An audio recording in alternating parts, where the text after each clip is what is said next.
Alors salut et bienvenue dans cette nouvelle vidéo où nous allons voir ensemble comment donner une valeur par défaut à un argument OK au niveau d'une fonction.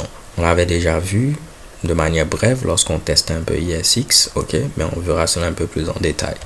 Donc ici, je veux appeler ma fonction dire bonjour sans pour autant donner de paramètres. Si je donne un paramètre, je veux que cela puisse afficher bonjour suivi du nom en question.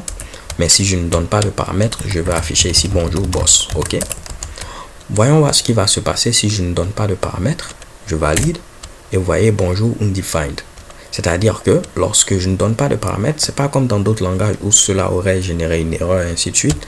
Non va valoir ici undefined. Donc là, ce que je vais faire, je vais mettre if type of non. OK.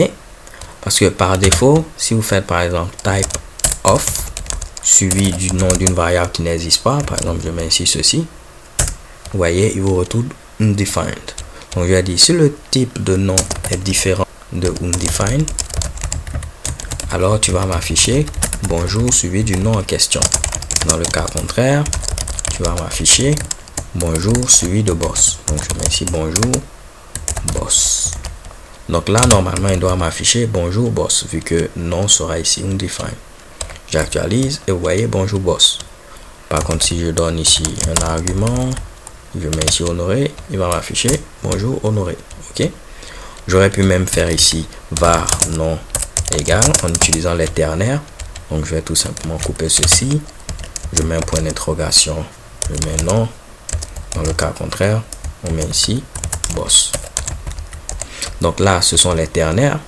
Je vais essayer d'enlever ceci pour vous le montrer.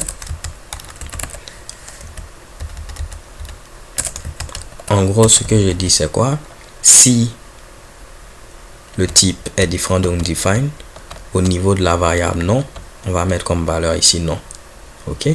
Donc, si c'est honoré, ça va être honoré. Dans le cas contraire, on met ici boss. Donc, ça, ce sont les ternaires.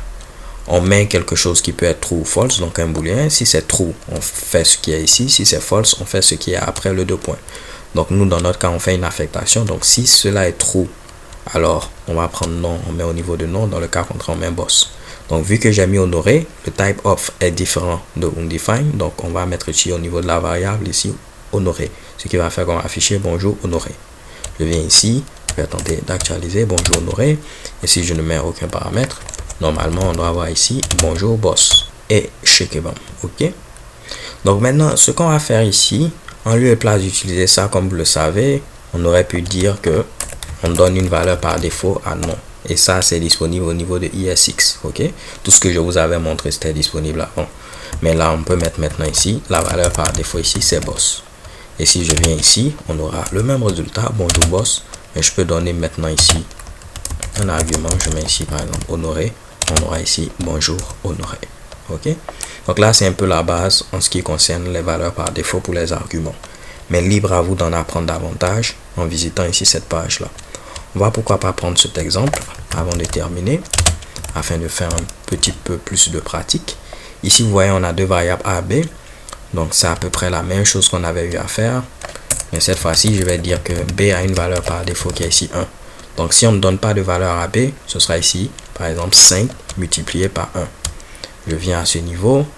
Ici, on fait juste un petit return.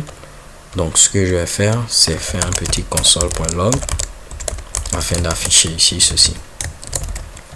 Donc, je viens ici, je vais tenter d'actualiser et vous voyez, on affiche 5. Mais par contre, si je donne une valeur, par exemple ici 3, il va faire 5 fois 3 et on aura comme valeur ici 15. Vous pouvez mettre des valeurs par défaut pour vos deux éléments. Par exemple ici, on pourra appeler notre fonction sans passer le paramètre. Ici, ça va faire 3 fois 1 et on aura comme valeur ici 3. OK.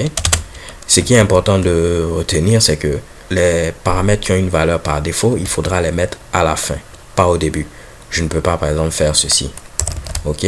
Parce que ici, si je mets comme valeur ici 5, il va prendre 5 et il va le faire correspondre à A. Mais B, je n'ai pas donné de valeur. Et vous voyez que ça pose un peu problème. Parce que c'est carrément bizarre ce truc-là. Donc si je viens ici, je vais tenter d'actualiser. Vous voyez, on a note et number. Parce qu'en réalité, ce qui se passe, c'est quoi? Il prend A comme valeur au niveau de A, on a ici 5. Mais B, on n'a pas de valeur. Donc c'est comme si j'ai fait 5 multiplié par undefined. Et ça fait not a number. Je vous le prouve. Je fais 5 multiplié par undefined. Et vous voyez, not a number.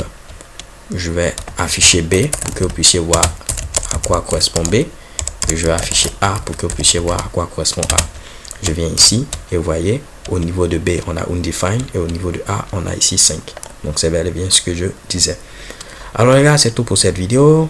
Comme d'habitude, je vais mettre ce lien en description afin que vous puissiez en apprendre davantage. On va voir ce truc-là après. Cette flèche-là, arrow function, dans l'une des vidéos à venir. Donc, ne vous inquiétez surtout pas. So, thank you guys for watching. Don't forget to subscribe and have a nice day. Peace.